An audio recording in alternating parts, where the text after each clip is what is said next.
పూరా local. Welcome to పూరా local.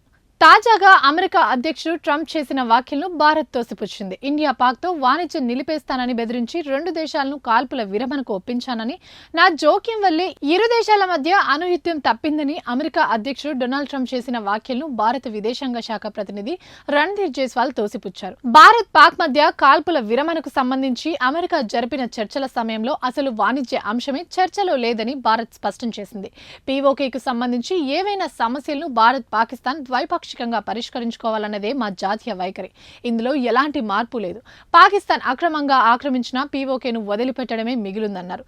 Pakistan నుంచే మొదట కాల్పుల విరమణ కోసం అభ్యర్థన వచ్చిందని క్లారిటీ కూడా ఇచ్చారు.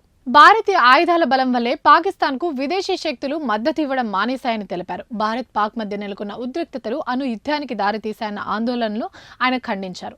సైనిక చర్య పూర్తిగా సాంప్రదాయ పద్ధతిలోనే జరిగిందని స్పష్టం చేశారు.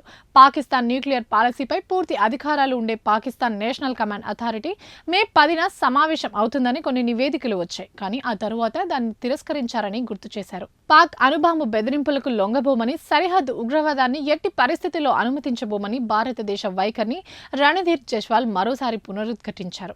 పాకిస్తాన్ వెలుపల పనిచేస్తున్న ఉగ్రవాద మౌలిక సదుపాయాలను మేము లక్ష్యంగా చేసుకుంటామని, ఈ అంశంలో పాకిస్తాన్ సైన్యం తలదూర్చుకుంటే ఎలాంటి సమస్య ఉండదని స్పష్టం చేశారు. కానీ ఒకవేళ పాక్ ఆర్మీ మాపై కాల్పులు జరిపితే మాత్రం మేము తగిన విధంగా బదులిస్తామని తేల్చి చెప్పారు.